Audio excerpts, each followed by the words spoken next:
você tem diversas faculdades mediúnicas. Não dá nem para relatar todas aqui no programa. E você diz que a psicografia ela é mecânica atualmente, mas sempre foi assim? Não. No início, eu tinha uma sensação muito peculiar também quando falava. Eu tinha a sensação de ver as paisagens e não tinha vocabulário para vesti-las. Posteriormente apresentou-se-me um espírito, que foi uma grande educadora baiana, a professora Amélia Rodrigues, e começou a narrar experiências da vida de Jesus. Posteriormente, ela começou a escrevê-las. Eu tinha a mesma sensação. Eu via as paisagens do que eu supunha ser a Galileia, de tal forma que, posteriormente, eu fui à região. Eu visitei Israel para constatar se aquelas visões eram legítimas e gravei todas as impressões durante o périplo que realizei com mais 3 amigos. Então eu ia escrevendo e quando eu ia ler era o que eu tinha visto psiquicamente. Logo depois vieram as mensagens do Espírito Joana de Ângeles e foi automatizando. Posteriormente, quando eu comecei a psicografar Vitor Hugo, tornou-se absolutamente mecânica. A partir dos anos 1970, porquanto eu escrevia sem ter a menor noção e sou capaz de, quando estou psicografando, conversar, podes colocar uma venda sobre os olhos, porque a mão não é colocada para disfarçar e ficar olhando por baixo. Também escrevo sem a mão nos olhos, com os olhos fechados. Normalmente eu tomo essa postura, como a maioria dos médiuns, inspirados no exemplo do apóstolo Chico Xavier, porque é uma maneira de apoiar a cabeça, é quase repousante. Mas eu me submeto ao teste de colocar uma venda nos olhos e escrever com tranquilidade, sem que haja de minha parte qualquer esforço, porquanto a mensagem vem sem que eu tenha ideia prévia. No Conselho Federativo Nacional da Federação Espírita Brasileira, onde eu vou há 30 anos, eu não assisto nenhuma das reuniões, para não ter no meu inconsciente informações. 10 minutos antes do encerramento eu compareço e naquele momento o venerável Espírito Dr. Bezerra de Menezes vem e dá a mensagem final, que é uma globalização sintética de tudo quanto aconteceu. Hoje as psicografias são automáticas. Eu consigo psicografar conversando. Naturalmente evito para poder sintonizar melhor e aprender, porque os espíritos recomendam que o médium deve tomar primeiro para si as recomendações do que para os outros. E como é a organização no mundo espiritual? Os espíritos se aproximam de você aleatoriamente, ditam suas mensagens ou existe um controle? Quando nós temos uma tarefa específica, há um controle. Aquele a quem chamamos o guia espiritual é o anjo guardião de todas as religiões. Ele conhece as tarefas que deveremos exercer para o nosso progresso, as provas que deveremos passar. E então eles programam quais as entidades que se vão comunicar.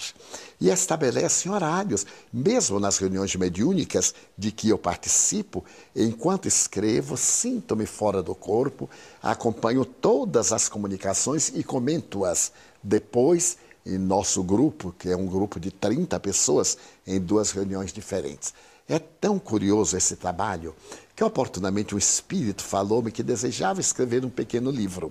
E eu disse-lhe que não tinha mais tempo. Eu dormia 4 horas e meia. Tinha uma vida muito complicada, porque trabalhava durante o dia, viajava nos fins de semana. Mas que ele perguntasse a Joana de Ângeles. E ele perguntou à mentora, ela disse, bem, Divaldo pode lhe dar meia hora do sono. Quando o espírito falou, eu respondi sorrindo, mas assim eu vou virar um zumbi de não dormir. Ele deu uma sugestão muito curiosa, que eu mandasse fazer uma mesa, semelhante a essas que no hospital é colocado o alimento. Ele me incorporaria, eu estaria sentado na cama, apoiado em almofadões, ele escreveria. Tirava a mesa e deixava os papéis, o que para mim seria uma vantagem, porque ao incorporar-me eu entrava em transe e quando ele desligasse eu já estava dormindo. Eu fiz a experiência e escrevi um pequeno livro chamado Panorama da Vida. Achei tão delicioso que pedi para ele escrever mais um e ele escreveu Espelho d'Alma. Mas não voltou mais, agora eu continuo dormindo só às 3 horas e meia e 4 naturais, mas independe do médium. Quando os médiuns somos obedientes às imposições dos espíritos, esses fenômenos ocorrem sob o comando do espírito guia. Divaldo, os livros que você psicografa traz uma imensidão de informações sobre as ciências humanas. Só para citarmos alguns exemplos, Joana de Ângeles traz ensinamentos sobre psicologia e comportamento humano. O espírito Manuel Filomeno de Miranda, ele muitas vezes trata nos livros da mente e do corpo humano.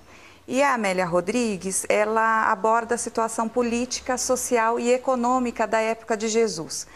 É necessário haver o registro dessas informações no seu perispírito? Não necessariamente, porque sendo a mensagem automática, ela passa pelo cérebro do médium e é decodificada pela glândula pineal e por outras glândulas do sistema endocrínico naturalmente, sem que os neurônios encarregados da lucidez tomem conhecimento. Sobre isso eu tive uma experiência muito curiosa. Quando eu era muito jovem, eu fui ao sepultamento de um rapaz cuja mãe frequentava nosso centro. E eu estava diante da sepultura quando terminei de dizer umas palavras, uma prece, apareceu-me um espírito. E ele me disse que havia sido um professor de fisiologia da Universidade Federal da Bahia e convidou-me para ver o seu túmulo. Eu fui no cemitério lá chamado Campo Santo em Salvador e é um mausoléu muito bonito em mármore, em tonalidade rosa, mármores preciosos e na parte final um trabalho em bronze. Então o espírito disse-me, Divaldo, que mundo paradoxal. Eu fui um cirurgião, fui professor de fisiologia, fui poeta. E quando desencarnei, presto-me esta homenagem com coisas mortas.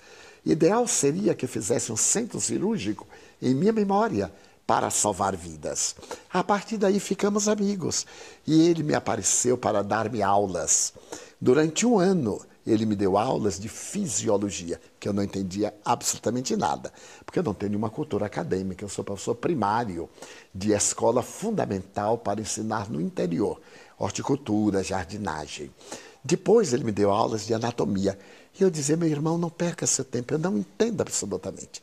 Não conhecia biologia, nunca estudei física nem química, o senhor está perdendo tempo. Ele sorriu e disse, não se incomode, quer arquivar no seu inconsciente. Anos mais tarde, quando Joana de Ângeles começou a série psicológica com o livro O Homem Integral, ao voltar à lucidez e ler uma mensagem que ela fazia uma abordagem do inconsciente profundo, o espírito apareceu, me disse, vê, eu comecei a lhe preparar faz 30 anos, aí estão nos arquivos, ela está usando a ideia e colocando em termos atuais, de forma que é muito curioso. Conversando com Divaldo Franco vai para um rápido intervalo e volta já com o quadro Pode Perguntar. Não saia daí!